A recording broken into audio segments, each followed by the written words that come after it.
Have you ever looked at someone you love? I mean, really looked at them and felt a sudden ice-cold shiver crawl up your spine? Not because they did something wrong, but because of a feeling, a whisper in the back of your brain telling you that the person sitting across from you, the one who tucked you in or shared your bed, is actually a complete stranger. We like to think we know the people in our inner circle. We trust them with our secrets, our morning coffee, our lives. But what if the person you trust most is just a predator wearing a mask made of your own memories? Hey, I'm Violet. Grab a drink, get comfortable, and maybe lock your doors. Today, I'm going to tell you two stories that redefine the word betrayal. These aren't just whodunits. They are visceral descents into the darkest corners of the human heart, where the people you'd never suspect are the ones holding the blade. Or in these cases, something much, much worse. Let's go back to the morning of September 12, 2007. Picture Buffalo, New York.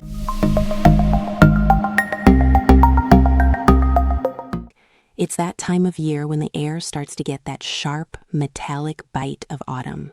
For 20-year-old Ashley Wallace, that morning felt like the first day of the rest of her life. She was standing in her dorm room at Bryant and Stratton College, the kind of small, cramped space that smells like industrial cleaner and cheap perfume. But to her, it smelled like freedom. Ashley was doing that thing we all do when we're nervous, checking her reflection in the mirror for the 10th time. She adjusted her hair, straightened her books, made sure her pens were lined up. This was it. Her first day of classes. She'd finally moved out, finally stepped out from under the heavy, suffocating cloud of grief that had defined her teenage years. She felt like an adult. She felt safe. She grabbed her bag and headed for the door, but before her hand even touched the knob, there was a knock. It wasn't a friendly knock. It was heavy, authoritative. Ashley froze. She hadn't lived there long enough for friends to drop by. She wasn't expecting a package. When she opened the door, her heart dropped into her stomach. Two police officers were standing in the hallway. Their faces were like stone, no smiles, no good mornings, just that grim professional blankness that tells you your world is about to end. Now, most 20-year-olds would be confused, but for Ashley, seeing the cops triggered a deep primal fear. See, Ashley's life had been a series of funeral processions. When she was only 13, her biological father had dropped dead of a sudden heart attack. It was a freak thing. Totally unexpected, and it tore her world apart.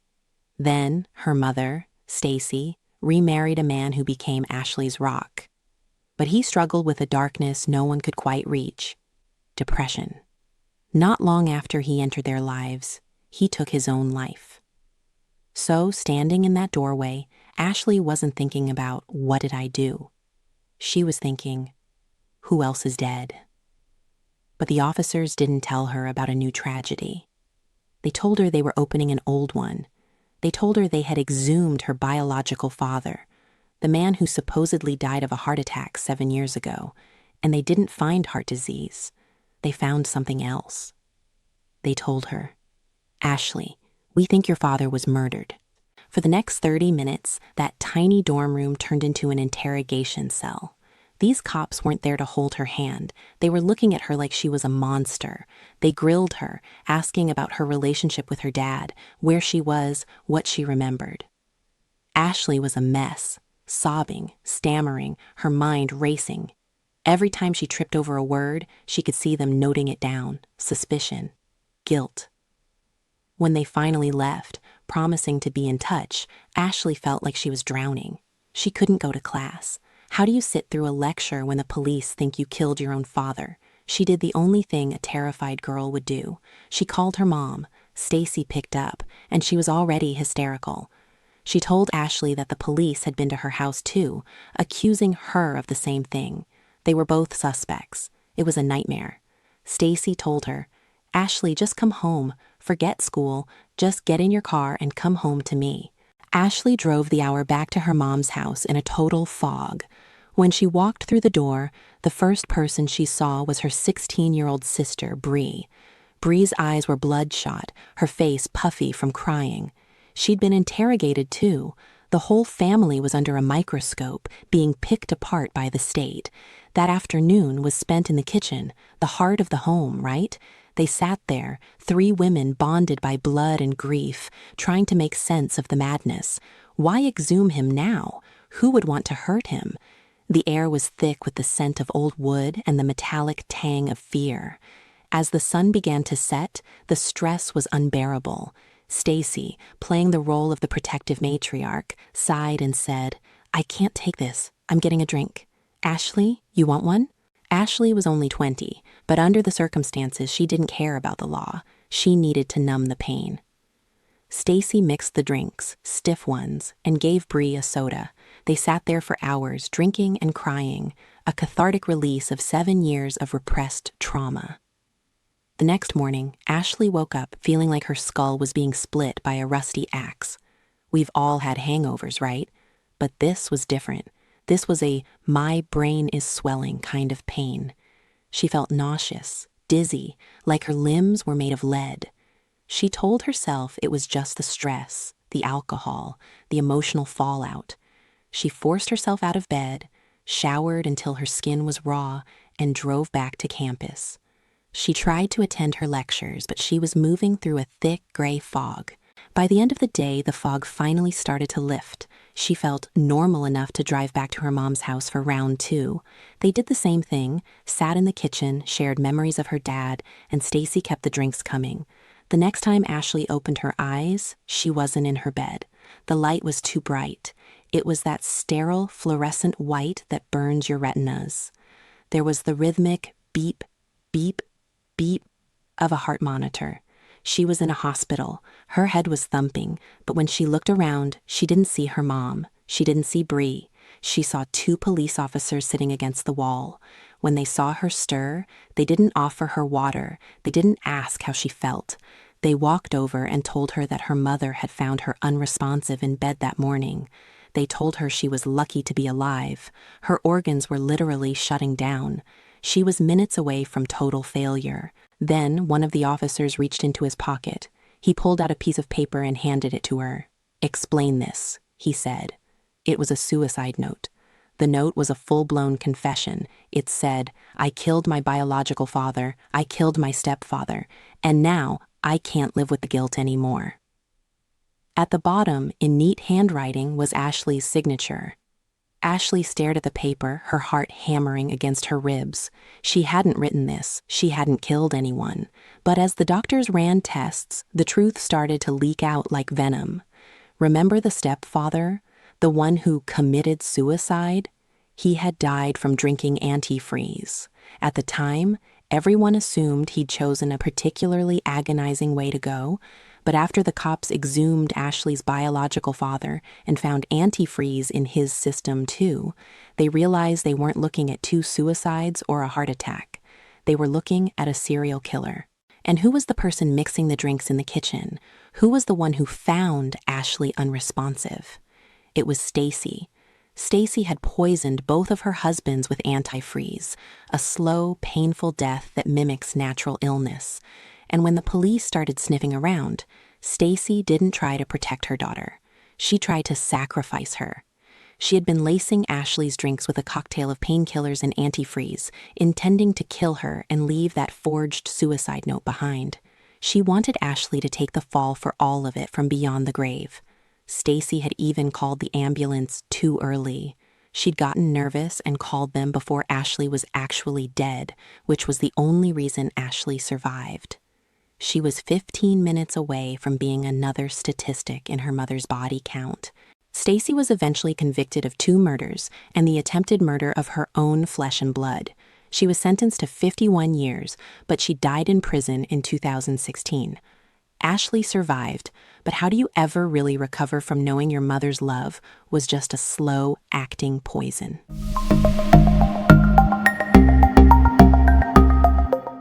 Now let's shift gears. This second story takes us to York, Pennsylvania, around noon on March 31st, 2010. If you've ever been to a Hooters, you know the vibe. The smell of frying oil, the loud music, the bright orange decor, and the waitresses in their iconic uniforms. For most people, it's just a place for wings. For John Schmier, it was a sanctuary. John was in his mid-50s, a retired eye doctor. He was successful, wealthy, and liked to spend his retirement hanging out with his buddies. They were a group of professionals, guys who had made it in life, and they met at this specific Hooters a couple of times a month. They were so regular that they had a name for themselves, the Orange Short Society. It was a bit of a guys' club joke, something Monica, John's ex-wife, absolutely loathed. She thought the whole thing was tacky and juvenile, and that was just the tip of the iceberg when it came to their friction. John and Monica had been married for 20 years before they divorced in 2003. By 2010, they had been apart for 7 years, but John was still bitter. Why? Alimony. Now, alimony is standard, but John claimed Monica made it as difficult as possible just to spite him. She insisted on being paid in cash. Every single week, John had to go to the ATM, withdraw a thick stack of bills, put it in an envelope, and physically drive it to her house to hand-deliver it. She claimed she didn't have a bank account and refused to get one. To John, it was a weekly pilgrimage of humiliation. On that Wednesday in March, John was at the Hooters, sitting at his usual table with the Orange Short Society, doing what he always did, complaining about Monica. He was venting to his friends about the cash, the drive, the sheer annoyance of her existence. He was there from lunchtime until well into the afternoon. While John was laughing with his friends over wings and beer, a 911 call came in from Monica's house on the other side of town. When the dispatcher picked up, there was silence. Just the heavy, hollow sound of an open line. Protocol dictates that police check on hang-ups. When they arrived at Monica's quiet suburban home, everything looked normal. No broken windows, no kicked-in doors. But when they knocked and got no answer, they tried the handle. It was unlocked. They stepped inside and found Monica. She was on the floor, the phone still lying near her hand. She'd been shot once, point blank, in the head. Detective Douglas Demagon took the lead on the case. Right away, he noticed something weird. The house was practically bleeding money. There were envelopes of cash everywhere, in drawers, in trash cans, on the kitchen table. It looked like a bank had sneezed in her living room. If this was a robbery, it was the worst robbery in history. Why leave all that cash? Demagon did what every good detective does. He looked for the ex-husband. He found John's name in a Rolodex and headed over to his house that evening. When John opened the door, he looked genuinely stunned. When Demagon told him Monica was dead, John had a physical reaction. He clutched his chest, gasped, and started sobbing. But Demagon was a veteran. He noticed that while John was making all the right noises, there weren't many tears. It felt theatrical, like a man playing the role of a grieving ex. Demagon asked, "Where were you this afternoon?" John stopped crying instantly. "I was at Hooters," he said. "Ask my friends, ask the waitresses. I was there all day." And he was right. Demagon went to the Hooters, interviewed the Orange Short Society, and watched the security footage. There was John, plain as day, sitting at his table during the exact window of time Monica was murdered. He had the perfect alibi. He couldn't have been in two places at once. The detective started looking into the hitman theory. Maybe John paid someone? He was withdrawing all that cash after all. But the paper trail showed the cash matched the alimony payments perfectly. And all that cash was still at Monica's house. If John hired a hitman, why wouldn't the hitman take the money? The case went cold for 3 months. Demagon was obsessed. He felt like he was missing a piece of a puzzle that was staring him right in the face. He went back to square one. He sat down and watched that grainy Hooters security footage for the 1,000th time. He watched the guys laugh. He watched them eat. He counted the heads. And then it hit him. The Orange Short Society prided themselves on being a tight-knit group. Same guys, same seats, every time, they told him. Demagon had assumed the guys he interviewed were the only guys in the group. But as he listened to the background audio of the tapes and reread his notes, he realized there was a name that kept coming up, a name that wasn't at the table that Wednesday, Tim Jacob. Tim was a regular member of the Orange Short Society. He sat in on those lunch meetings. He listened to John complain, week after week, about the thousands of dollars in cash he was dropping off at Monica's house.